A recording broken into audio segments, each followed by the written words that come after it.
कि जो भी नॉन जीरो नंबर्स होते हैं किसी भी वैल्यू में, नॉन जीरो, वो सबके सब सिग्निफिकेंट माने जाते हैं। ठीक है, आज मैं आपको सिग्निफिकेंट का डेफिनेशन भी दे दूंगा कि एग्जैक्टली क्या है। तो कल मैं खाली रूल्स बता रहा था कैसे सिग्निफिकेंट काउंट करने हैं। फर्स्ट था कि all non zero numbers are significant. Second rule मैंने आपको क्या बताया था कि अगर कोई जीरो है which is between two non zero numbers तो वो भी सिग्निफिकेंट रहता है, राइट? सेकेंड रूल था।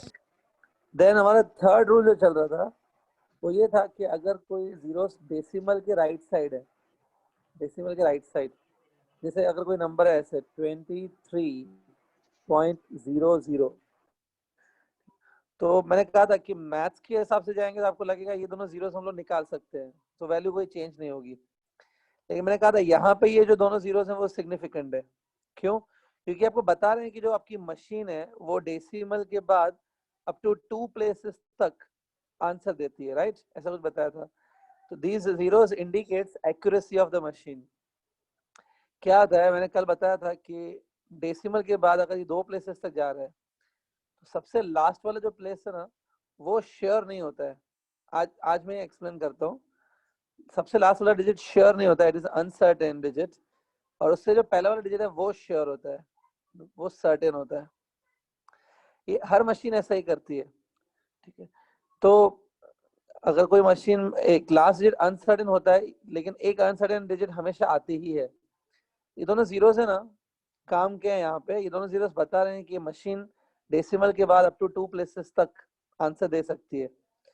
These zeros are significant। ठीक है, अब किसी को लगेगा सर ये अनसर्टेन सर्टेन वाला कॉन्सेप्ट नहीं समझ में आया, तो मैं आपको एक एग्जांपल दे देता हूँ इसके लिए। एक बात, आप लेंथ को मेजर करने के लिए स्केल यूज करते हैं ना, स्केल जो नॉर्मल इंस्ट्रूमेंट है। एक बात, सपोज ये स्केल है, ओके। स्केल में सबसे पहले यहाँ पे एक मार्किंग होता है 0 सेंटीमीटर, सबसे पहला। फिर देखो थोड़ी सी गैप के बाद यहाँ पर मार्किंग है 1 सेंटीमीटर। ठीक है, ये देखो, और बीच में इसको पूरे ये जो गैप है दिस इज ऑब्वियसली 1 सेंटीमीटर, इसको 10 पार्ट्स में डिवाइडेड है लाइक दिस, ऐसे करके। तो इसमें एक बात, how much is a distance between two neighbouring gaps? ये डिस्टेंस 1 कितना होगा? मिलीमीटर। 1 मिलीमीटर। और 1 मिलीमीटर है, बराबर है। अगर मैं सेंटीमीटर में ही लिखना चाहता हूँ, I think it is 0.1 centimetre. 0.1 centimetre. ठीक है, तो इट इज 0.1 सेंटीमीटर। ओके, अब सुनो ध्यान से, 0.1 सेंटीमीटर। अब सोचो अगर कोई ऑब्जेक्ट है, ठीक है, जो इस ऑब्जेक्ट का जो लेंथ है ना, सपोज ऑब्जेक्ट का जो लेंथ है वो इतना है, देखो 0.5, एक्चुअली में उस ऑब्जेक्ट का जो लेंथ है ना 0.5 और सपोज 0.6 के बीच में कुछ लेंथ है। एक ऑब्जेक्ट है जिसका लेंथ 0.5 सेंटीमीटर और 0.6 सेंटीमीटर के बीच में है। अब देखो आपने मुझे बताया कि जो ये एक ही गैप है, ये छोटा सा जो गैप दिख रहा है ये इट्स 0.1 है ना, 0.5 और 0.6 के बीच में इस ऑब्जेक्ट का लेंथ है। तो सपोज उसकी लेंथ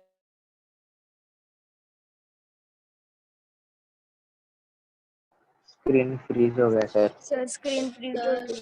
फ्रीज हो गया। आवाज भी नहीं आ रहा, आवाज भी नहीं आ रहा। आवाज भी नहीं आ रहा है।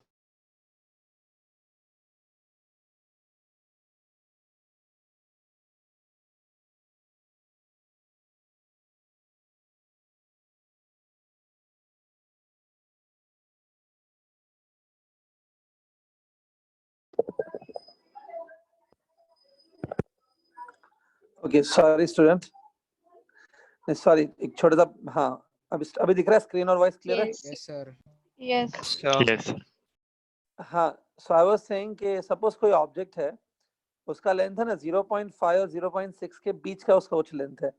उसको आप ये स्केल से मेजर करोगे तो उसका लेंथ है ना 0.5 से ज्यादा है, 0.6 से लेकिन कम है थोड़ा। तो देखो ये 0 है, यहाँ से कितनी लाइंस कवर होंगी? 5 लाइंस पहले वो कवर करेगा object. If you start this object from 0, 5 lines cover करेगा। डू यू फील वो 5th लाइन और 6th लाइन के बीच में आएगा? यस। यस। यस। तो अगर ऐसा है तो आप समझ जाओगे कि जो उसकी लेंथ है वो 0.5 0.6 के बीच में है। कितनी लोगे लेंथ, लिखोगे कितनी आप उसकी लेंथ? बोलो कितनी लिखोगे? आपको पता तो चल गया कि वो 0.5 और 0.6 के बीच का है। Can you tell me exact length of that object कि 0.5 और 0.6 के बीच कितना है वो? नो। नहीं, क्योंकि यहाँ पे 5th लाइन और 6th लाइन के बीच में दूसरी लाइंस नहीं है ना,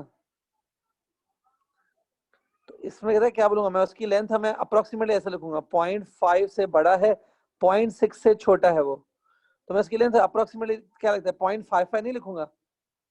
Yes. Yes. इसमें कोई रॉन्ग नहीं है, आप लिख सकते हो। इसमें बात है, ये जो आपने बताया 0.55 लिखा है, इसमें जो आखिरी वाला 5 है, पता है इसके बारे में मैं श्योर नहीं हूँ एक्चुअली। हो सकता है ये लास्ट में ऐसा 0.58 हो, उसकी लेंथ 0.58 भी तो हो सकती है ना। हो सकता है उसकी जो लेंथ है 0.6 से थोड़ी सी कम है, मतलब उसकी लेंथ हो सकती है 0.59 हो। तो आप आर यू वेरी श्योर कि ये 5 ही राइट है लास्ट में? नो। No. तो ये लास्ट वाला देखो अनसर्टेन है, दिस इज अनसर्टेन, मतलब आपकी श्योरिटी नहीं है।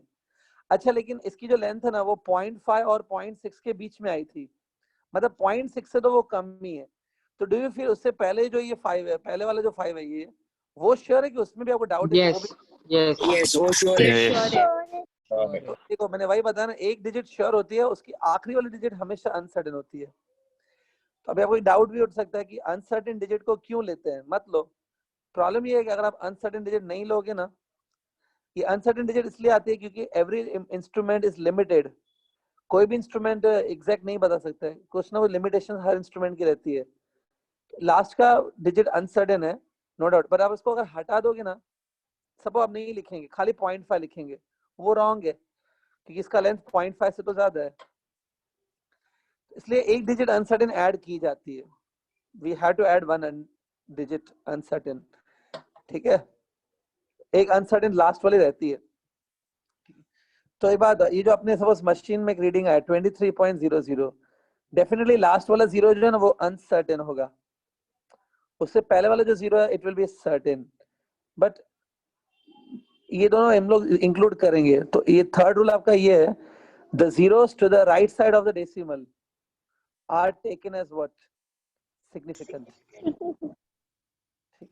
लिखो, मैं आपको ये ओरली बता रहा हूँ, ये third property I am telling you orally. लिखो third property, all the zeros to the right side of the decimal, all the zeros to the right side of the decimal are significant, are significant. Sir ये आपने कल ही दिया था। हाँ. दिया है ना? हाँ बस ठीक है ना, या दिया है। मुझे लगा शायद लास्ट प्रॉपर्टी नहीं लिखी होगी, लिखी है तो बस ठीक है। क्लियर?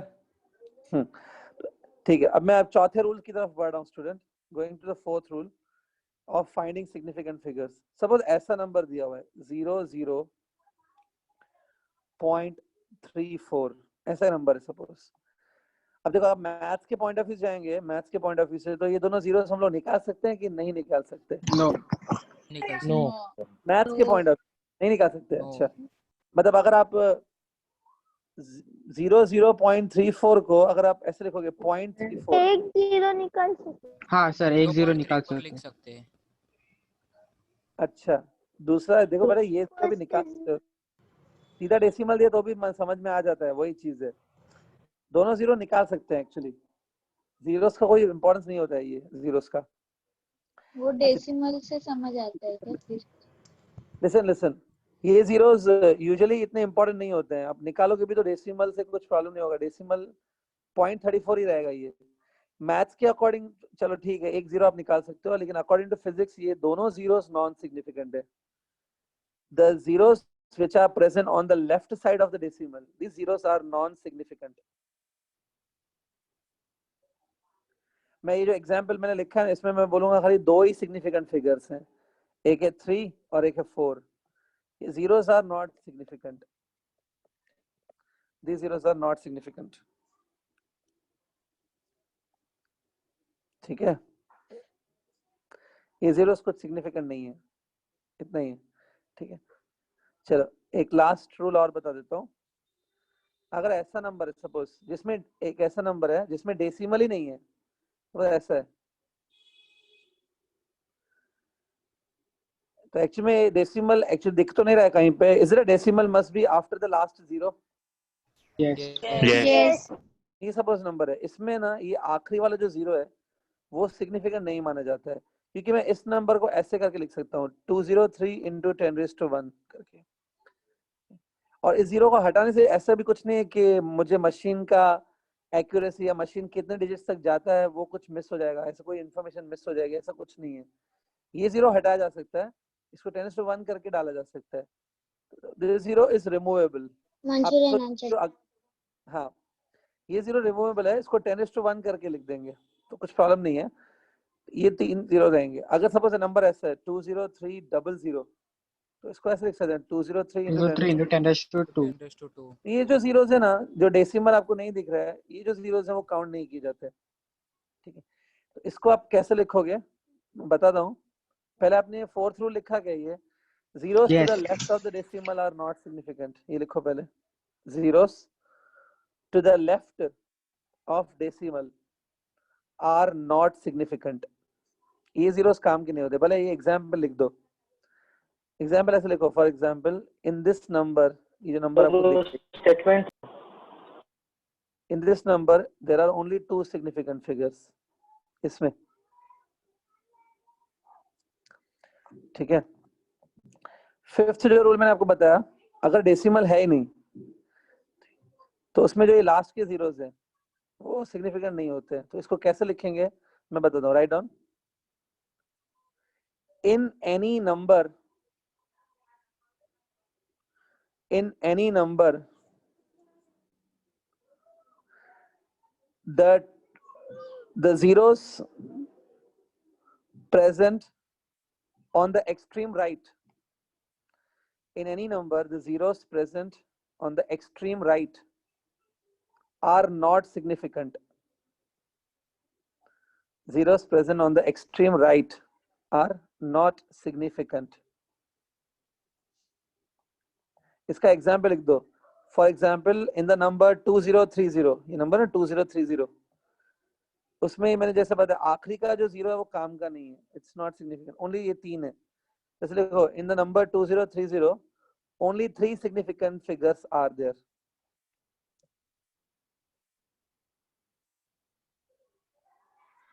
ठीक है, समझा? तो पहचान पाएंगे कितनी सिग्निफिकेंट फिगर्स हैं अभी? यस तो देखो यहाँ पे अभी ना टोटल 4 एग्जाम्पल दे रहा हूँ, उसमें आपको खाली काउंट करने हैं कि कितने सिग्निफिकेंट फिगर्स हैं उनमें। ठीक है, क्लियर? हाँ, देख लेना, और ये आपको ऐसा मतलब टास्क है, आप करो बैठ के।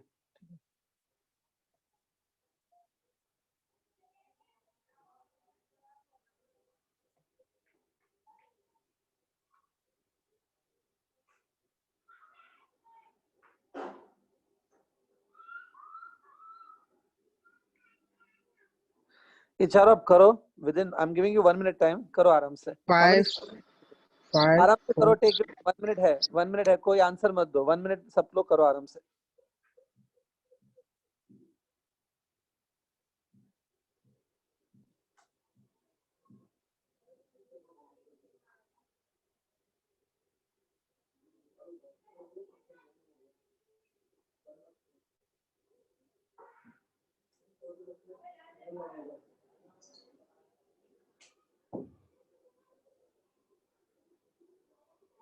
ओके, आई होप कर लिया होगा अभी तो। यस हाँ, तो try to tell me first में कितने हैं significant? 5 it's all 5 are significant. इसमें 5 जीरो है क्या सिग्निफिकेंट? नहीं No. नो 4 2 करेक्ट, ये है। बस ऐसे यार रखो, कुछ स्टूडेंट कंफ्यूज होते हैं इसमें। मैं देखो सिंपल बता दूं कि अगर राइट वाले जो जीरोस हैं ये वाले, ये सिग्निफिकेंट है, लेफ्ट वाले जो जीरोस हैं वो सिग्निफिकेंट नहीं है। लेकिन इस सिचुएशन में जहाँ पे डेसिमल ही नहीं है तो इसमें ये राइट वाले भी सिग्निफिकेंट नहीं है, लेकिन इनको 10⁻⁴ में लिख सकते हैं, that's why they are not significant. फिलहाल बस इतना ही रूल्स याद रखो। अभी आप हाँ, मैं आगे बढ़ता हूँ स्टूडेंट। अभी अब देखो, आपको एक डाउट आ रहा होगा कि ये सिग्निफिकेंट क्यों सीख रहे हैं, why we are learning significant figures and all. ठीक है, इस पे एक टाइप के न्यूमेरिकल्स आते हैं, मैं बता रहा हूँ। सपोज एक न्यूमेरिकली मैं बता रहा हूँ सीधा इसके ऊपर, सपोज एक ऑब्जेक्ट है जिसकी लेंथ मैंने मेजर किया यूजिंग अ स्केल, लेंथ मैंने मेजर की यूजिंग अ स्केल, ठीक है, लेंथ उसकी आई 0.25 सेंटीमीटर, ठीक है। तो ऑब्वियसली इसमें जो लास्ट वाला जो 5 है इट मस्ट बी अनसर्टेन, याद है लास्ट का 5 Yes. Yes. 2 तक हम लोग सर्टेन है, बट इट्स ओके, ठीक है। इसमें हम लोग बोल सकते हैं that in this one two significant figures are there, ये दोनों सिग्निफिकेंट है, ठीक है। अब मैंने क्या किया, ऑब्जेक्ट का ब्रेथ मेजर किया, ब्रेथ, क्योंकि ऑब्जेक्ट रेक्टेंगुलर है, ब्रेथ मेजर किया, ब्रेथ भी मैंने सपोज क्या किया, ब्रेथ मैंने किसी और इंस्ट्रूमेंट से मेजर किया, लेंथ किसी और इंस्ट्रूमेंट से, ब्रेथ किसी और इंस्ट्रूमेंट से। एक एग्जांपल है जस्ट, ब्रेथ है ना मैंने और एक अच्छे इंस्ट्रूमेंट से मेजर किया जो डेसिमल के बाद 3 प्लेसेस तक जाता है, तो ब्रेथ आ रही है हमारी 0.400, ठीक है यार, सेंटीमीटर। ये इंस्ट्रूमेंट ऐसा है जो डेसिमल के बाद 3 प्लेसेस तक आंसर देता है। देखने में पता चल रहा है कि इसमें 3 सिग्निफिकेंट फिगर्स हैं, देयर आर 3 सिग्निफिकेंट फिगर्स हो रही है, ये जीरोस काउंट करेंगे, ठीक है, 3 है। अगर इसकी इसमें दो, पहले इंस्ट्रूमेंट में 2 सिग्निफिकेंट है, दूसरे इंस्ट्रूमेंट में 3 सिग्निफिकेंट है, इसका मतलब ये दोनों अलग अलग इंस्ट्रूमेंट से मेजर्ड है, ठीक है। अब सपोज मुझे एरिया ऑफ द बॉडी निकालनी है, एरिया, तो एरिया की फॉर्मूला है लेंथ इनटू ब्रेथ, तो मल्टीप्लाई दीस टू, ठीक है। अब आप अगर इनको मल्टीप्लाई करोगे तो एक्चुअली आप देखो तो ये है क्या, it is actually 0.25 into 0.4 basically, है तो ये ना, ठीक है। इसका जो वैल्यू है 0.400, इट्स वैल्यू तो इसकी 0.4 ही है, कुछ अलग वैल्यू नहीं है इसकी। देखो 25 इंटू 4 करूंगा मैं, I will get 100, 1. but here decimal after 1 place, here decimal after 2 places, so total here after 3 3. आएगा क्या, 0.1. 0.1 ऐसा आएगा। हाँ रुको Yes. रुको, Yes. इनकी मल्टीप्लिकेशन करो, ये आने वाला है। इसमें कितनी, अभी अगर मैं एरिया को खाली देखूं तो एरिया में कितनी सिग्निफिकेंट फिगर्स दिख रही हैं, 3. 3 हाँ, लेकिन रूल क्या पता है, रूल ये है कि आपकी जो ये फाइनल प्रोडक्ट है ना, अपने एल और बी को मल्टीप्लाई करो या एल और बी को ऐड करो, जो भी करेंगे, फाइनली जो आंसर आ रहा है ना, फाइनल आंसर में, फाइनल जो एरिया आ रहा है उसमें उतनी सिग्निफिकेंट फिगर होनी चाहिए जो सबसे कम वाली है। यहाँ पे देखो देयर आर 2 सिग्निफिकेंट फिगर्स, यहाँ पे 3 है, सबसे कम वाली कौन कितनी है, 2 है ना, 2. लास्ट आंसर 2 सिग्निफिकेंट होनी चाहिए, 3 नहीं होनी चाहिए। तब करेंगे सर ऐसे कैसे करेंगे, फिर 3 तो आ गई है इसमें, इसको राउंड ऑफ करना पड़ेगा to make up to 2 digits only, 2 significant होनी चाहिए।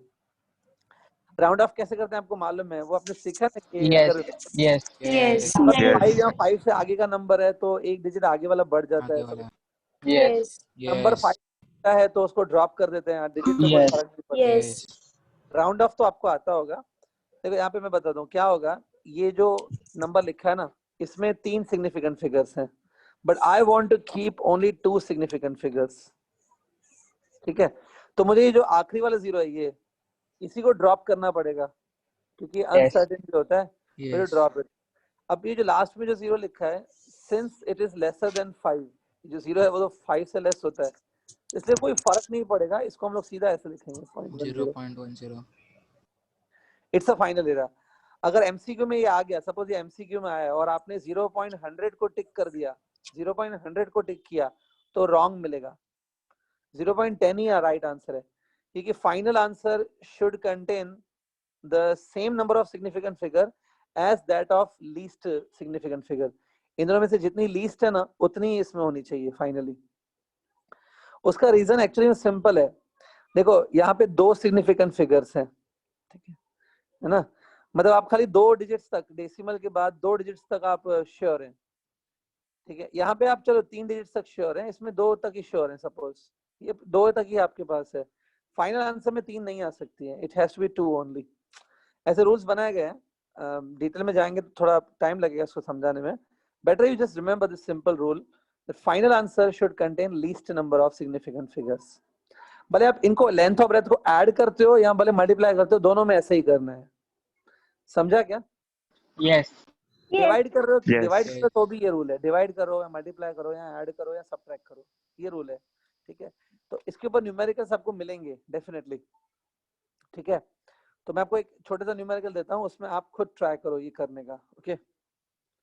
सी the mass of a body body का जो मास है वो हमने मेजर किया, mass of the body comes to be 2.1 kilogram, ठीक है। और उसके बाद हमने बॉडी का एक्सेलरेशन मेजर किया, द एक्सेलरेशन इज सर ये कमिंग, लिखना है,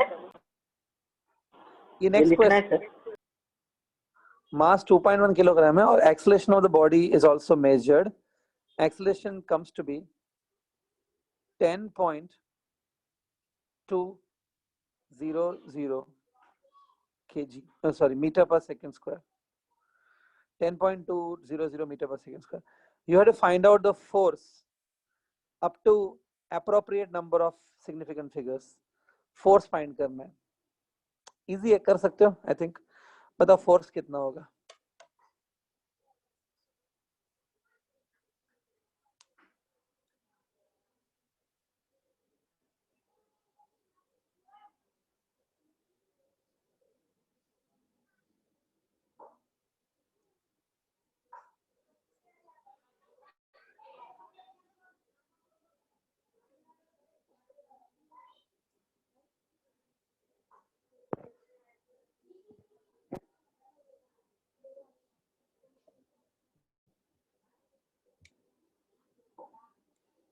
Yeah, anybody?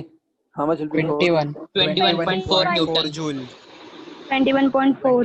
21.4. 21. Newton. 21.4. 21.42 लिखूं क्या? नहीं 21. 4 आएगा। 21.4. 21. Yes, 21.4 क्या है ना, आपको रॉन्ग मिलेगा, फिजिक्स के एग्जाम में रॉन्ग मिलेगा, मैथ्स में शायद राइट मिल जाए फिजिक्स में रॉन्ग मिल जाएगा बोल रहा हूँ। अगर उन्होंने क्वेश्चन में बोला है कि करेक्ट सिग्निफिकेंट फिगर्स तक ही लिखो तो आपको 21 ही लिखना होगा। यू कैन अंडरस्टैंड क्यों ऐसा किया है, बराबर, क्योंकि यहाँ पे 2 is a least number of significant figures, यहाँ पे 2 है ना, खाली लास्ट आंसर में भी 2 ही होनी चाहिए सिग्निफिकेंट फिगर्स, बाकी जो डिजिट्स हैं उसको ड्रॉप करते जाएंगे। Okay, everybody clear? Yes. Yes, sir. This is called significant figures, इसी को सिग्निफिकेंट फिगर्स कहते हैं। क्लियर? ठीक है, आगे बढ़ते हैं स्टूडेंट, बस थोड़ा सा ये सिंपल थोड़े रूल्स हैं, याद रखेंगे तो हो जाएगा easily. Okay, now I am going ahead, now कुछ आगे बढ़ते हैं। सी, नेक्स्ट टॉपिक मैं स्टार्ट कर रहा हूँ। नेक्स्ट टॉपिक है length measuring instrument, length measuring instrument. ये जो टॉपिक मैं अभी बता रहा हूँ ना, वो सिर्फ और सिर्फ जेई और नीट के लिए काम का है, क्योंकि जेई और नीट में सिर्फ ये काम आता है, कहीं और में आपके टेक्स्ट बुक में ये टॉपिक आपको नहीं मिलेगा जो अभी बता रहा हूँ मैं, this will never get in your text book. Length measuring instrument, अब ये क्या है, एक बात बता स्टूडेंट, जो आप नॉर्मली स्केल यूज करते हो, scale is a simple length measuring instrument? Yes. Yes. ठीक है, ये सपोज ये स्केल है, स्केल एक सिंपल लेंथ मेजरिंग इंस्ट्रूमेंट है। तो स्केल में देखो यहाँ पे 0 सेंटीमीटर लिखा हुआ है सपोज, जिसमें मैंने अभी थोड़ी देर पहले बताया था, and after some distance it is written 1 centimetre. ठीक है, देखो 1 सेंटीमीटर इतना बड़ा नहीं होता है जितना आपको दिख रहा है, मैंने खाली इसको थोड़ा मैग्नीफाई करके दिखाया है डायग्राम में। सपोज ये 1 सेंटीमीटर है, बीच में मैंने आपको बताया कि ऐसे लाइंस डाली जाती है 10 mm. 10. हाँ, ये लाइंस है ना, लाइन से ये टोटल जो गैप था, this gap will be divided into 10 equal parts, 10 parts में डिवाइड हो जाता है। अब देखो किसी भी इंस्ट्रूमेंट में ये जो चीज है ना, देखो ये गैप दिख रहा है, इसको डिवीजन कहते हैं, this is called division, this much gap is called as division. तो ऐसे 10 डिविजन्स बनाए जाते हैं, इसमें total 10 divisions are there, 10 parts में डिवाइडेड है, मतलब 10 डिविजन्स आर मेड। ठीक है, अब आप जैसे आपने बताया 1 सेंटीमीटर को आप 10 डिविजन्स में स्प्लिट करोगे तो how much will be length of one division? Length of one division 0.1 mm. ठीक है, ये जो है ना, इसको बोलते हैं स्मॉलेस्ट डिवीजन। इस इंस्ट्रूमेंट का जो स्मॉलेस्ट डिवीजन है वो इससे छोटा डिवीजन नहीं है ना पूरे इंस्ट्रूमेंट पे, तो ये है smallest division on this instrument. तो ये जो स्मॉलेस्ट डिवीजन है ना, इसको एक और नाम दिया जाता है, it is also known as least count. Okay, Viraj को मालूम है ये चीज?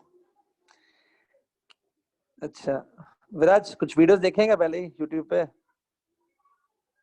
विराज कैसे मालूम है लीस्ट काउंट बोलते हैं इसको? नहीं, कुछ तो सपने में तो नहीं आया होगा ना लीस्ट काउंट है, कहीं तो देखा होगा तभी बोल रहे हो ना। अच्छा, केमिस्ट्री में, स्टूडेंट केमिस्ट्री में हुआ है ये इंस्ट्रूमेंट का लीस्ट काउंट वगैरह? No sir. No no sir. का हुआ रहेगा मे बी ओल्ड बैच का। नो सर, नहीं नो पढ़ा। सर, नहीं हुआ नहीं हुआ। हुआ। सिर्फ थियोरी पढ़ा बस। भाई ऐसा। विराट को केमिस्ट्री में से पता है, ऐसा वो बोल रहा है, ऐसा क्लेम कर रहा है वो कि मुझे केमिस्ट्री से मालूम है लीस्ट काउंट। ठीक है, योर विश। अब नहीं बताना है तो क्या कर सकते हैं, उसको नहीं बताना है अच्छे से। ठीक है, तो स्टूडेंट ये जो स्मॉलेस्ट गैप है ना, इसको क्या बोला जाता है? लीस्ट काउंट भी बोलते हैं, और इसका दूसरा नाम है स्मॉलेस्ट डिवीजन। अब इस लीस्ट काउंट देखो, मैं बोल सकता हूँ आपकी जो नॉर्मली स्केल होती है ना, इस स्केल को एक्चुअली में बोला जाता है metre scale. Scale that you are having, it's called metre scale. इसका जो लीस्ट काउंट है, लीस्ट काउंट को हम लोग एलसी लिखेंगे, एलसी लीस्ट काउंट, वो इतना होता है। ठीक है, अब लीस्ट काउंट का क्या मतलब, इसका क्या यूज है? इसका मतलब है कि अगर कोई लेंथ है जो 0.1 की डिस्टेंस तक है, अगर कोई लेंथ 0.1 सेंटीमीटर की है, 0.1 है या उससे ऊपर है, तो आप इस इंस्ट्रूमेंट से मेजर कर सकते हो। लेकिन अगर कोई लेंथ है जो 0.1 से भी छोटी है, if anything is lesser than 0.1 centimetre, तो वो आप इस इंस्ट्रूमेंट से एक्यूरेटली मेजर नहीं कर पाएंगे। ये इंस्ट्रूमेंट 0.1 तक सेंटीमीटर तक की जो लेंथ है या उससे ज्यादा लेंथ है वो मेजर कर लेगा। कोई 0.1 से सेंटीमीटर से छोटा है तो ये मेजर नहीं कर पाएगा। ठीक है, एक एग्जाम्पल देता हूं। अगर सपोज किसी ऑब्जेक्ट की लेंथ इतनी है 0.15 सेंटीमीटर, देखो ये 0.1 भी नहीं है, 0.2 भी नहीं है, 0.1 और 0.2 के बीच का है क्या आपके according? Yes yes Yes. Scale पे क्या होगा पता है? स्केल पे ये फर्स्ट लाइन, जीरो के बाद जो फर्स्ट लाइन है और जीरो के बाद जो सेकंड लाइन है, उसके बीच में अटक जाएगा क्या ये लेंथ? Yes Yes. है ना? Yes. बाद इसको मैं स्प्लिट करके ऐसे लिखता हूँ, 0.1 प्लस 0.05, ऐसे अलग किया। देखो इसको 0.1 तुम मेजर कर लोगे कि ये 0.1 है, उसके बाद बाकी जो ये बचा हुआ है 0.05, since this is 0.05 is less than 0.1 ना, ये Yes. Accurately Yes. ये एक्यूरेटली मेजर हो जाएगा आपसे, बिकॉज लीस्ट काउंट कितना है? 0.1 है, तो 0.05 जो है वो मेजर नहीं हो पाएगा, बट 0.1 जो है वो मेजर हो जाएगा। समझा क्या? यस तो एवरी Yes. इंस्ट्रूमेंट, बस इतना याद रखो, हर इंस्ट्रूमेंट का अपना अपना एक लीस्ट काउंट होता है। आप कोई भी इंस्ट्रूमेंट लाते हो ना, उसका अपना एक लीस्ट काउंट होता है। लीस्ट काउंट से छोटी चीज वो मेजर नहीं कर पाता है, लीस्ट काउंट से बड़ी चीज दोगे तो वो मेजर कर लेगा। सिंपल। तो स्केल का लीस्ट काउंट कितना है? 0.1 सेंटीमीटर। नहीं मालूम है तो नोट कर लो, in metre scale least count is 0.1 centimetre. ठीक है, अब देखो जैसे मैंने आपको बताया, अलग अलग इंस्ट्रूमेंट्स का लीस्ट काउंट भी अलग अलग होता है। ठीक है, जितना लीस्ट काउंट कम होता है ना, मतलब उतना ही वो इंस्ट्रूमेंट ज्यादा बेटर है, ज्यादा अच्छा है, ज्यादा एक्यूरेट है। जितना लीस्ट काउंट कम, उतना इंस्ट्रूमेंट अच्छा। ऐसा क्यों?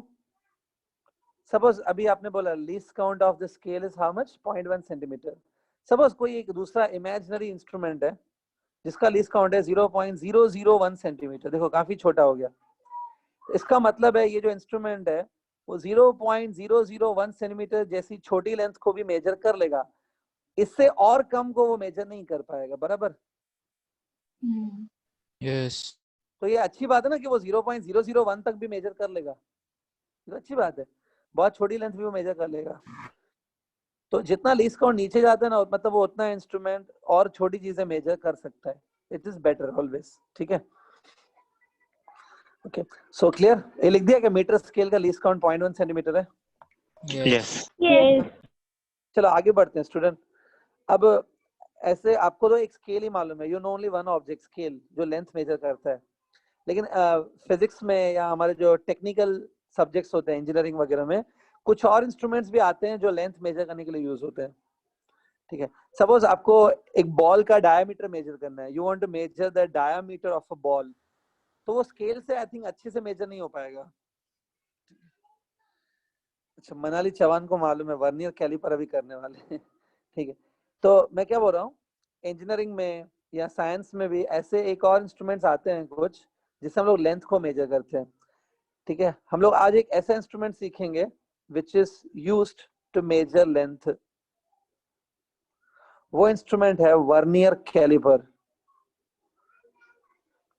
ठीक है, वर्नियर कैलिपर क्या है? वर्नियर कैलिपर एक इंस्ट्रूमेंट है which is very much useful in measuring the small length.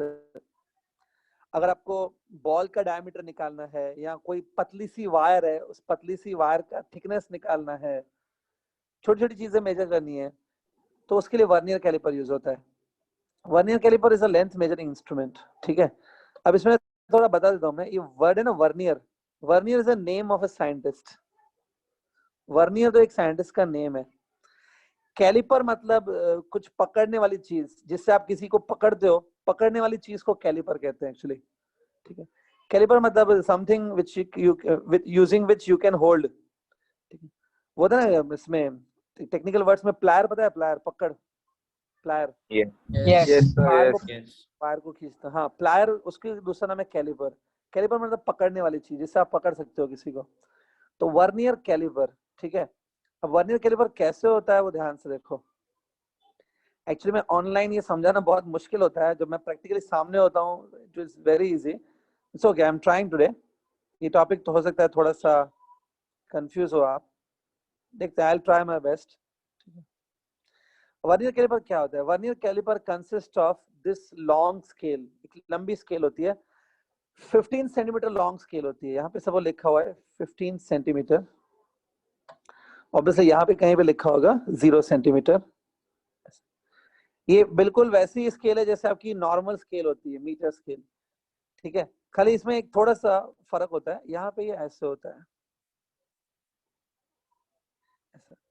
सोचो ये पूरी मेटल की बनी हुई स्केल है, ये पूरा मेटेलिक स्केल है, 15 सेंटीमीटर, लेकिन आगे ये कुछ एक्सटेंशन निकला हुआ है, इसलिए कुछ दांत के जैसा नहीं दिख रहा है, लाइक अ टूथ। लेकिन इसको दांत नहीं बोलते हैं, इसको टूथ नहीं बोलते, इसको जॉ कहते हैं, जॉ, ये जॉ है, ठीक है। क्योंकि जब आप मुंह से पकड़ते हो तो आप जब अपर जॉ और लोअर जॉ पकड़ते हो ना, तो ये वर्नियर कैलिपर के मुंह के जैसा है, इसका जॉ है ये, दिस इज कॉल्ड जॉ, ठीक है। ध्यान से देखो, हाँ। अब इसके ऊपर क्या होता है, इसके ऊपर एक और मेटल का ही ऐसा फ्रेम फिक्स किया गया था, ये मेटेलिक फ्रेम है ऐसे, ये फ्रेम देखो ऐसे दिखती है, देखो ये फ्रेम है पूरी, दिख रहे, बीच में से ये फ्रेम हॉलो होती है, बीच में से ये फ्रेम हॉलो है। तो अगर आप इस फ्रेम के बीच में से देखोगे ना, तो आपको ये पहले वाली स्केल ही दिखेगी ना, ऐसे, ये देखो, तो बीच में इसमें विंडो बनी हुई है, विंडो से आप जब बाहर का सीन देखोगे तो आपको क्या दिखेगा? डू यू फील स्केल दिखेगी? हाँ, ठीक है। तो ये जो बाहर वाली स्केल है ना, ये वाली स्केल जो मैंने बताई, it is same as your metre scale, normal scale है। इस स्केल को बोलते हैं यहाँ पे मेन स्केल, मेन स्केल। इतना बड़ा हम लोग लिखेंगे नहीं, इसको इन शॉर्ट लिखेंगे MS, मतलब मेन स्केल। अच्छा, ये मैंने ये जो रेक्टेंगुलर विंडो बनाया मैंने, ठीक है, ये भी रेक्टेंगुलर विंडो जो है ना, जो मैंने बनाई है, ये भी मेटेलिक बनी हुई है, इट्स अ मेटेलिक फ्रेम। और ये आपकी जो मेन स्केल है ना, उसके ऊपर स्लाइड कर सकती है, ऐसे देखो ऐसे। पर उसको स्क्रू भी लगा रहेगा ना? हाँ, स्क्रू भी लगा रहेगा ना उस पे? पीछे स्क्रू वगैरह रहता है, वो अभी टेक्निकली चीजों में नहीं जाएंगे। स्क्रू वगैरह लगा रहता है, उसकी वजह से क्या होता है, ये फिक्स होता है फ्रेम, ये स्केल को छोड़ता नहीं है कभी, ये फिक्स होता है स्केल के ऊपर। But I can say this frame can slide on the scale, ये स्लाइड कर सकता है स्केल के ऊपर, ऐसे देखो, समझ रहे हैं? यस। अब वो कैसे होता है, पीछे का टेक्निकल डिजाइन, वो सब तो नहीं जाने डिटेल में, वो इंस्ट्रूमेंट सामने होगा तो आप देख के समझ सकते हो, इंस्ट्रूमेंट फिलहाल नहीं है ना, तो अच्छा। नेक्स्ट, इसमें भी देखो ये एक स्ट्रक्चर है, देखो, डू यू फील ये भी जॉ है ना? यस। तो how many jaws are there? 2। 2। आपके मुंह में भी देखो 2 जॉज होते हैं ना, एक लोअर जॉ और एक अपर जॉ, ये भी 2 जॉज, ये 2 जॉज से आप पकड़ सकते हो किसी चीज को, तो 2 जॉज है, ठीक है। अच्छा, ये जो रेक्टेंगुलर विंडो मैंने बनाया, ठीक है, मैं बोला इस विंडो में से आपको मेन स्केल दिखने लगेगी, लेकिन ये जो रेक्टेंगुलर पार्ट है ना, उसके यहाँ पर भी देखो स्केल बनी होती है, इधर जो मैं अभी देखो हाईलाइट कर रहा हूँ, देखो दिख रहा है क्या? यस यहाँ पर स्केल होती है, ये स्केल मेन स्केल के इमीडिएटली नीचे दिखती है, ऐसे देखो, ये देखो। तो ये जो स्केल है ना, किस पे बनी हुई है? ये जो नीचे वाली स्केल है, it's made on the rectangular part, उस पे बनी हुई है। तो इस स्केल को बोलते हैं वर्नियर स्केल, VS। तो एक होती है मेन स्केल, और उसके नीचे कौन सी स्केल होती है? Vernier scale. Vernier scale. Vernier scale जो है वो रेक्टेंगुलर फ्रेम पे बनी हुई है।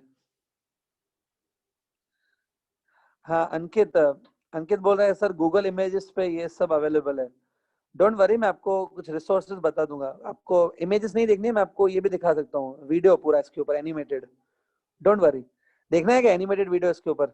Yes yes yes sir, Yes, sir. देखना है। तो Yes, yes. पहले एक्सप्लेन करने दो, बाद में आपकी कंप्लीट विजुअलाइजेशन के बाद में मैं वीडियो दिखाता हूँ। Yes yes yes sir, yes yes. थोड़ा सा रुको अभी। हाँ, सो इसको बोलेंगे vernier scale, that is VS. Okay, तो दो होती है। वीएस के बारे में बताऊंगा, बट याद रखो वर्नियर स्केल जो है ना वो इस रेक्टेंगुलर पार्ट के ऊपर बनी हुई है, और मेन स्केल जो है वो बॉडी के मेन पार्ट पे बनी हुई है, जो जॉज है। अब देखो ये काम कैसे करता है इंस्ट्रूमेंट, पहले वो बता देता हूँ।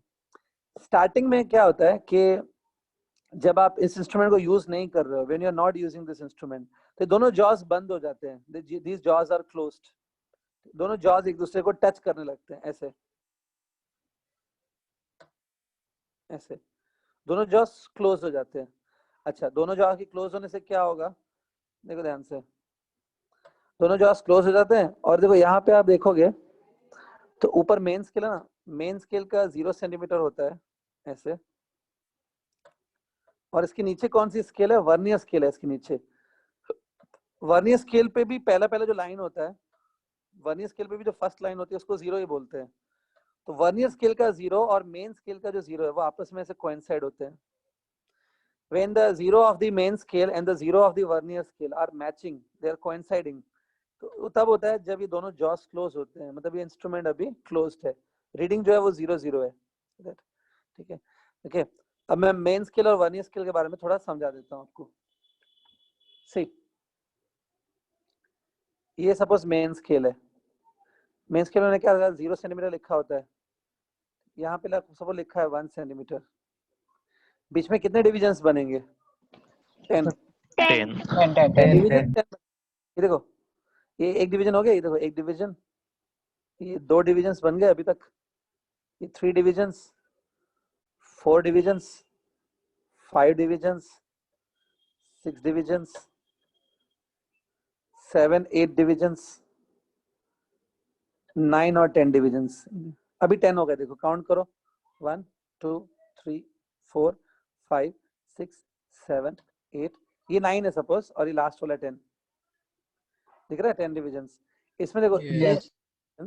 ठीक है, ये जो स्मॉलेस्ट डिवीजन है ना, ये कौन सी smallest division on main scale है, ये it's a smallest division on main scale, ये मेन स्केल है। इसको ये क्या है, वापस बोलो, it's a smallest division on main scale, तो इसको बोलते हैं MSD. This much gap is known as MSD. MSD का फुल फॉर्म पता है कौन सा प्लेयर, एमएसडी एमएसडी मतलब, यहाँ पे एमएसडी का मतलब क्या है, मेन स्केल डिवीजन, कि Mahendra Singh Dhoni, Main scale division. MSD मतलब मैं scale distance scale division. Okay, हाँ, एक बार मैं क्लास में बताया था एमएसडी, तो बच्चे ने ध्यान नहीं था, उसने बोला महेंद्र सिंह धोनी बोल दिया था। आई होप आप ये मुझे आंसर नहीं देंगे, ठीक है। एमएसडी का मतलब क्या होता है, ठीक है। चलो अभी इसके नीचे मैंने बोला वर्नियर स्केल होती है, vernier scale is there. Vernier scale का जो 0 है, वर्नियर स्केल में क्या होता है, ध्यान से देखो, एक लाइन होती है जिसको हम लोग बोलते हैं 0th लाइन, ठीक है। उसके बाद वर्नियर में क्या होता है, 0 के बाद 9 लाइंस और होती हैं। After 0 we are having 9 more lines. 0 के बाद जो अगली लाइन है ना, उसको बोलते हैं फर्स्ट डिवीजन। उसके बाद जो नेक्स्ट लाइन है उसको बोलेंगे second division, third division. Vernier scale पे क्या होता है, ध्यान से सुनो, वर्नियर पे 0 और उसके बाद 9 लाइंस और होती हैं, 0 एंड देन 9 लाइंस। अब देखो ये लाइन है ना, इसको मैं बोलूंगा 0th लाइन। इसके बाद फर्स्ट लाइन ऐसे होती है, देखो ये फर्स्ट लाइन है, सेकेंड लाइन इधर होती है। अब आप ध्यान से देखो तो ये लाइंस आपस में मैच नहीं हो रही है, मेन स्केल और वर्नियर स्केल मैच हो रही है क्या आपस में? No No. ये क्या बनाया मैंने, मैं समझा देता हूँ। देखो आपका जो ये मेन स्केल डिवीजन है ना, ये वाला, this is called main scale division, ठीक है। इसको आप अज्यूम करो कि ये जो मेन स्केल डिवीजन है ये वाला, अज्यूम करो कि इसको मैंने 10 पार्ट्स में डिवाइड कर दिया, तो 10 पार्ट्स में, तो उन 10 पार्ट्स में से नीचे जो है ना गैप, नीचे वर्नियर स्केल पे जो गैप है वो 9 पार्ट्स की गैप है, ऊपर की जो गैप है अगर वो 10 पार्ट्स है तो नीचे कितने पार्ट्स लिए मैंने 9 पार्ट्स, 9. तो मतलब एक पार्ट पीछे चला जाएगा ना ये। सोचो अगर ध्यान से सुनो, अगर ये जो ऊपर वाली गैप है ना, अगर ये सपोज 10 पार्ट्स से बनी हुई है, it's made up of 10 parts, तो नीचे वाली जो गैप है it is made up of 9 parts out of 10, तो एक पार्ट छोड़ के पीछे चला जाएगा ना। ये एक बात हो, ये जो लाइन है देखो ध्यान से, इससे कितने पार्ट्स ही पीछे होगा 1 पार्ट। 1. अच्छा ये देखो फिर आगे भी सेम प्रोसीजर है, ये जो लाइन है ना सेकंड लाइन, इससे एनीबडी नोज ये कितने पार्ट्स पीछे Two जाएगा? part. 2 2 parts. पार्ट पीछे। कुछ स्टूडेंट ऐसे भी याद करते हैं, ऊपर 10 पार्ट्स और फिर से 10 पार्ट्स, मतलब ऊपर 20 पार्ट्स हो गए, नीचे 9 पार्ट्स एंड अगेन 9 पार्ट्स, मतलब 18 पार्ट्स हो गए। 18. ऊपर 20 पार्ट्स नीचे 18 पार्ट्स, 2 पार्ट्स पीछे चला गया ना। Yes.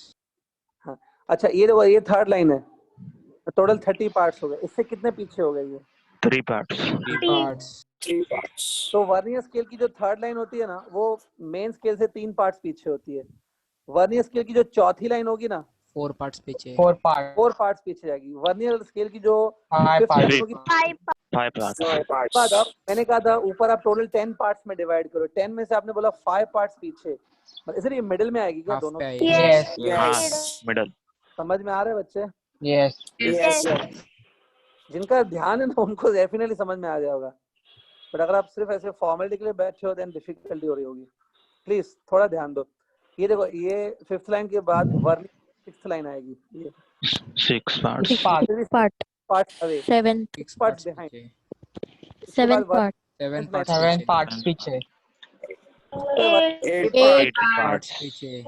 9 9 parts. 5 parts. 10 parts. 10 parts. बनेगी 10th लाइन है। ये 9 के 9 के साथ रहेगा. Sir, 9 पे 9 आएगा. मेन स्केल 9 पे आएगा. हाँ.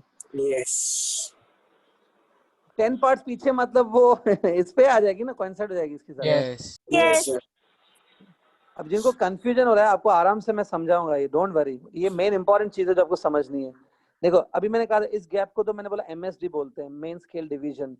तो ये वैसे ही ये जो नीचे गैप है ना ये वाली दिख रही है, ये गैप, इसको बोलते हैं वीएसडी, वर्नियर स्केल का division, vernier scale division.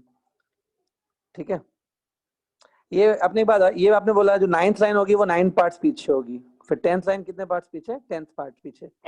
10 parts पीछे. हाँ समझा पक्का? Yes. पीछे होगी मतलब वो ये आपने बोला 10th लाइन जो है वो 10 पार्ट्स पीछे होगी, it will coincide with the 9th line of the main scale ना। Yes. ठीक है, तो एक बात, एमएसडी थोड़ा बड़ा है कि वीएसडी बड़ा है एक्चुअली? MSD बड़ा है. MSD. जिनको अभी भी थोड़ा कंफ्यूजन है ना, याद रखो ये सपोज एमएसडी है, MSD is made up of 10 parts, suppose MSD 10 parts का बना हुआ है, तो वीएसडी कंसिस्ट ऑफ 9 पार्ट्स, ये देखो ऐसा। ठीक है, वीएसडी क्लियर?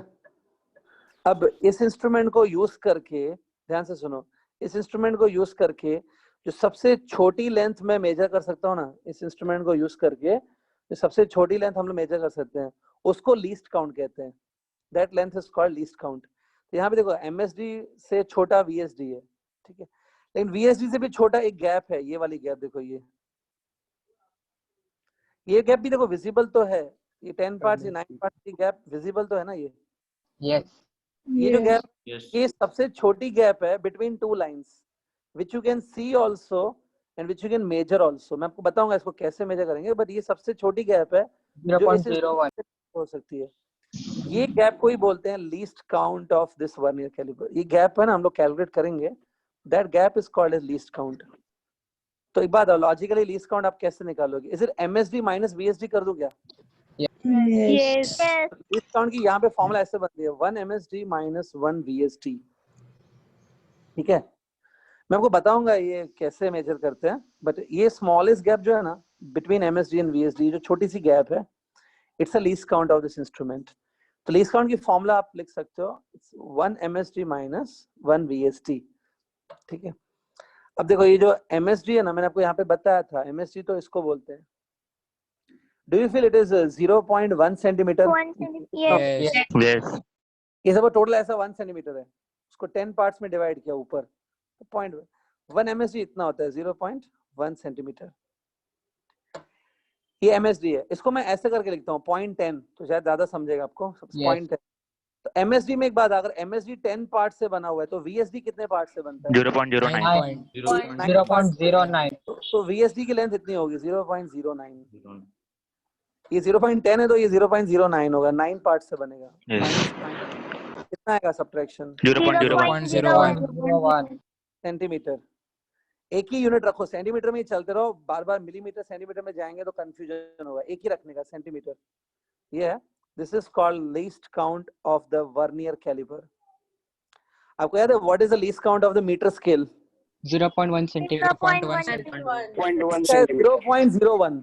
ये और छोटा है, मतलब ये और छोटी लेंथ को मेजर कर सकता है एक्यूरेटली। तो इस vernier caliper is better than metre scale. Yes student ये आपको बनाना है तो बना लो। अभी क्या करना है ध्यान से देखो, ऊपर आपके जो 10 MSDs बनाने हैं, नीचे आप 10 MSDs बनाओ, लेकिन 10 VSDs बनाओ। नीचे के 10 डिविजन्स ऊपर के 9 डिविजन्स में फिट हो जाएंगे। नीचे की total 10 divisions will fit into the 9 divisions of upper scale. Logic याद रखो, ऊपर 10 पार्ट्स है और नीचे 9 पार्ट्स बनाने, मतलब एक पार्ट पीछे, फिर 2 पार्ट पीछे, फिर 3 पार्ट्स पीछे। ये बनाना है तो बना सकते हो। ये डायग्राम वही लोग बना पाएंगे जिन्होंने समझा है टॉपिक को। Without understanding you can not draw this. लिख लो ये सब जो बताया मैंने।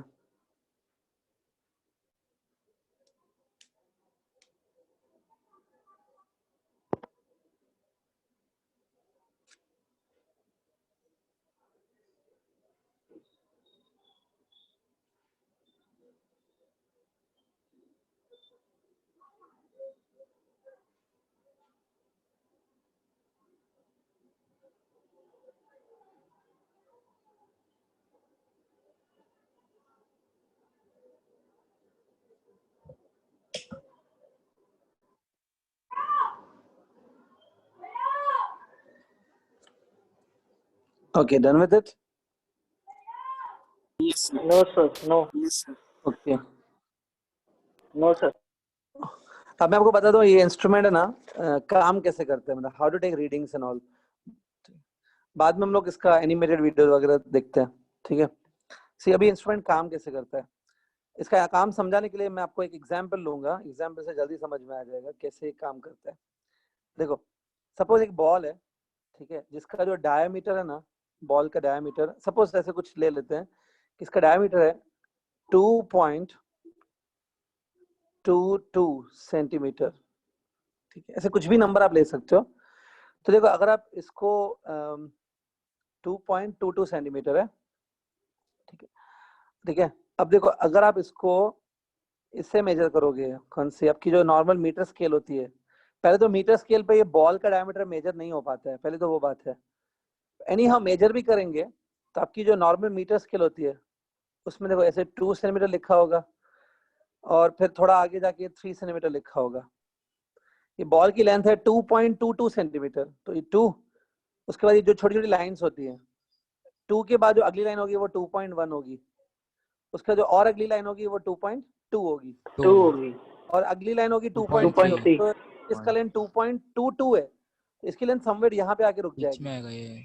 yes देख लो 2, 2.1, 2.2, 2.2 और 2.3 के बीच में रुकेगी ना। यस yes आप एक्यूरेटली बता पाओगे मुझे, एक्यूरेटली मिलेगा कि ये 2.22 ही है एक्यूरेटली? नो no खाली मुझे इसमें समझ में आएगा कि ये 2 और 3 के बीच में है, 2.2 और 2.3 के बीच में है। एक्यूरेटली तो नहीं मिलेगी, लेकिन वर्नियर कैलिपर से ये एक्यूरेटली मिल जाएगा। देखो वर्नियर कैलिपर देखो सब ऐसा है, स्टार्टिंग में ये दोनों जॉज है ना वो बंद रहते हैं, ऐसे मैंने बताया था, ऐसे बंद होते हैं। yes ये जॉज बंद है, और जब बंद होते हैं वर्नियर का 0 और मेन स्केल का 0 आपस में टच करते हैं ऐसे, ठीक है। अब आप इन जॉज को ओपन करोगे कैसे? ये जो जॉ है ना, ये जॉ फिक्स्ड है, लेकिन ये जो जॉ है ना वो मूवेबल है। ये ऐसे पूरा ये जो स्ट्रक्चर है इधर से मूव करेगा, ऐसे जॉज ओपन होंगे। इन जॉज के बीच में देखो मैं ऐसे बॉल को फंसा दूंगा ऐसे, ठीक है। तो बॉल का जो डायमीटर है 2.22 सेंटीमीटर है। डू यू फील इसमें बॉल को फंसाने के लिए I have to open the jaws by 2.22 centimetre ना। Yes. Yes. इसमें जो राइट साइड वाला जॉ है वो शिफ्ट होगा ना, लेफ्ट वाला जॉ तो फिक्स है। Yes. एक बार राइट वाला जॉ कितना शिफ्ट होगा, how much centimetre will shift? 2.22 centimeter. 2.22 centimetre. तो एक बात और, जो राइट वाला जॉ है वो शिफ्ट होगा, तो उससे ही जो वर्नियर स्केल है, नीचे वर्नियर स्केल होती है, ऊपर मेन स्केल होती है, vernier scale will shift by 2.22 centimetre और Yes. Vernier Vernier scale. Vernier पूरी जो वर्नियर स्केल है ना वो शिफ्ट हो जाएगी 2.22 सेंटीमीटर।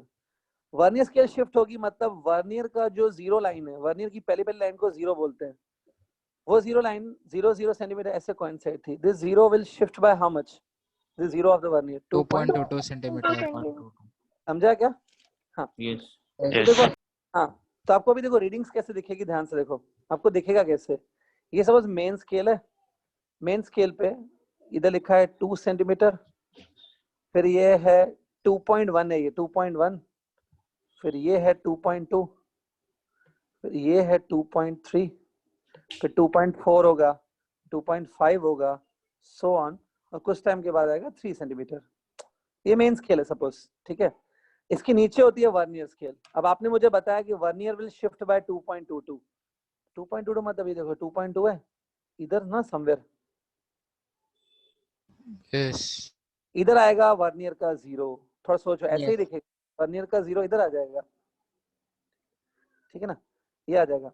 तो बाद अगर मैं ये जो गैप है 2.2 और 2.3 के बीच में जो गैप है, it's a gap of 0.1 centimetre, इसको MSD बोलते हैं। अगर मैं अज्यूम करूँ ये गैप 10 पार्ट्स में डिवाइडेड है, this gap is made up of 10 parts, तो एक बात ये जीरो कितने पार्ट्स आगे चला गया होगा? 2 2 parts आगे जाएगा. मतलब ये 2 पार्ट आगे होगा ना, Yes. मतलब Yes. यहाँ से कितने पार्ट्स पीछे होगा? 8 parts. 8 parts. पार्ट्स पीछे होगा, याद रखना ये, ठीक है। तो यहाँ से अगला वाला लाइन इससे कितने पार्ट्स पीछे होगा? 18 parts. 8 part. रुको रुको रुको प्लीज, ये कितने पार्ट्स हैं? 9 parts. हाँ करेक्ट है। अब ये कितने पार्ट्स हैं? 2 पार्ट्स। 2 parts. 2 ये parts. कितने पार्ट्स? 8 parts. 8 parts. 8 parts. तो ये जीरो के 9 बाद जो अगला वाला लाइन आएगा, ऐसे अगला वाला लाइन 9 Nine parts parts. पीछे रहेगा. 9 parts मतलब पीछे कितने पार्ट्स पीछे है ऐसा? ये कितने पार्ट्स पीछे होगा? 9 पार्ट्स। 9 9 parts. parts. उसके बाद अगला वाला लाइन कितने पीछे होगा? 10 parts. 10 parts. 2.4 2.4 पे रहेगा. 4. तो आप देखोगे ना, थोड़ा लॉजिक लगा, आप समझ जाओगे ये। या एक काम करें, ऐसे बताता हूँ, देखो ये यहाँ से 2 पार्ट्स आ गए ना, ये वाला Yes. यहाँ से 1 पार्ट आगे होगा, Yes. हाँ यहाँ से 0 पार्ट आगे होगा मतलब कोइंसाइड हो जाएगा। तो which line will Yes. Proper coincide? Second division और third division? Second. Second. Division. सच बताओ, आपको ऐसा कुछ दिखेगा रियली, आप इंस्ट्रूमेंट यूज करोगे ना तो आपको ऐसा कुछ स्ट्रक्चर दिखेगा, ऐसी कुछ दिखेगी। अब देखो ये आपको दिख गया ना, अब इसमें से रीडिंग्स कैसे ली जाती है वो बताता हूँ मैं, हाउ टू टेक रीडिंग्स। देखो यहाँ पे तो मुझे मालूम था कि 2.22 सेंटीमीटर डायमीटर है, वो तो मैंने पहले ही ले लिया। असली में थोड़ी मालूम होगा आपको डायमीटर 2.22 है, वो तो मेजर करना है ना। तो ये रीडिंग्स देखने के बाद हम कैसे मेजर करेंगे? देखो you will make one table, ऐसे टेबल बनाई जाती है, इसमें टेबल में पहला कॉलम होता है MSR। MSR मतलब main scale Main scale reading, reading. Ready. फिर आता है VSR vernier scale reading, Vernier scale. Last में आता है TR मतलब total reading. Total reading. TR मतलब टोटल रीडिंग। टोटल रीडिंग कैसे मिलता है? टोटल रीडिंग मतलब main scale reading plus vernier scale reading करके मिलता है। टोटल स्केल रीडिंग ऐसा होता है, ठीक है। हाँ अब देखो मेन स्केल रीडिंग कैसे ली जाती है। मेन स्केल आप क्या करने का, देखो ये जो वर्नियर का जीरो है ना, वर्नियर का जीरो देखो प्लीज, वर्नियर का जीरो अगर 2.2 और 2.3, ये देखो 2 मार्क है मेन स्केल के ऊपर, है ना। तो वर्नियर का जो जीरो है ना, वर्नियर का जीरो अगर 2.2 और 2.3 के बीच में ट्रैप हो गया है, दिख रहा है, तो Yes. इसमें इन दोनों में से जो लोअर वाला रीडिंग है, ये 2.2 इज अ लोअर वन ना, ये वाली रीडिंग ले जाती है, इसको बोलते हैं main scale reading. Lower one दोनों में से मेन स्केल पे देखो 2.2 और 2.3 के बीच में वर्नियर का जीरो ट्रैप हो गया ना, Yes. तो लेते हैं ये छोटी वाली ले लेते हैं, 2.2 लेते हैं। This is a reading to be taken always, ठीक है। अब VSR कैसे लेते हैं, वर्नियर स्केल रीडिंग कैसे लेते हैं? देखो वर्नियर स्केल की जो ये सेकंड लाइन है, देखो वो बहुत अच्छी बेस्ट कोइंसाइड हो रही है। Second line is properly coinciding with one of the lines of the main scale ना। कौन सी लाइन सबसे अच्छे से कोइंसाइड हो रही है? सेकंड। सेकंड। तो वर्नियर स्केल रीडिंग में आप 2 लिखो, ये लाइन का नंबर लिखने का, सेकंड लाइन। इसको लेकिन लीस्ट काउंट से मल्टीप्लाई करने का, खाली सेकंड लाइन नहीं लेने का, इसको 2 को लीस्ट काउंट से मल्टीप्लाई करने का। लीस्ट काउंट याद है कितना है? 0.01 देखो लिखा है मैंने, इनटू दिस 2 0.02 सेंटीमीटर, क्योंकि लीस्ट काउंट भी सेंटीमीटर में है आपका। 0.01 सेंटीमीटर था वो, तो ये सेंटीमीटर में आएगा। अब क्या करो, ये हो गई आपकी रीडिंग। रिमेंबर VSR कैसे लेना है? The line of the vernier scale which is coinciding properly with one of the divisions of the main scale, ये ना बराबर coincide हो रही है। कौन सी लाइन? सेकंड, वो लेनी होती है। इनटू लीस्ट काउंट करना होता है, तो ये हो गया। अब इन दोनों रीडिंग्स को ऐड कर दो, 2.2 प्लस 2.22 सेंटीमीटर। आ गया। ऐसा होता है, ठीक है। कुछ लोगों को मुझे पता है अभी भी बहुत कंफ्यूजन हो रहा होगा। एक याद रखो, मैं ऐसे देखता हूँ, आप भी वैसे ही देखो। ये मैं देखता हूँ कि ये 10 पार्ट्स हैं, ठीक है, 10 पार्ट्स हैं। अगर नीचे भी 10 पार्ट्स होते तो पता है क्या होता है? ये यहाँ से 2 पार्ट्स आगे है, तो यहाँ से भी 2 पार्ट्स आगे होता। लेकिन नहीं, नीचे 9 पार्ट्स होते हैं, तो ये यहाँ से कितने पार्ट्स आगे जाएगा? 1 पार्ट। यहाँ से कितने पार्ट्स आगे? 0। कोइंसाइड होगा। बहुत सिंपल है। Understood this student? Yes. एक बात आपको रीडिंग दिखाऊं, यहाँ पे रीडिंग में दिखा रहा हूँ। एक रीडिंग है, सपोज आपको दिखा रहा हूँ। इसमें you try to tell me how much is main scale reading and vernier scale reading. हाँ, कितनी है मेन स्केल और कितनी है वर्नियर स्केल?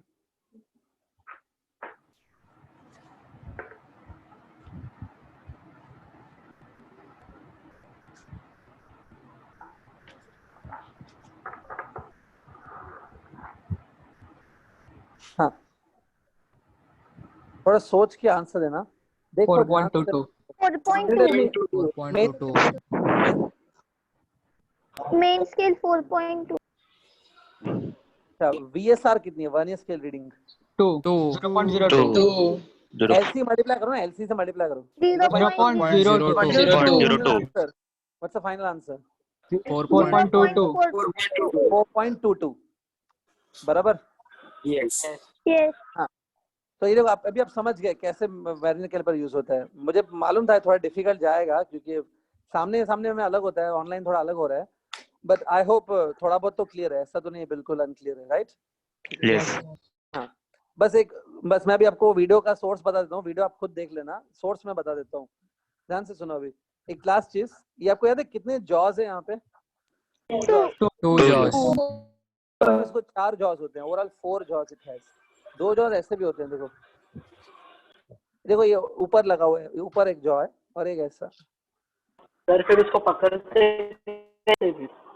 बता दूं, ऊपर और 2 जॉज होते हैं। ये कुछ ऐसे सींग के जैसे दिख रहा है, लाइक सींग नहीं होते जानवर। Yes.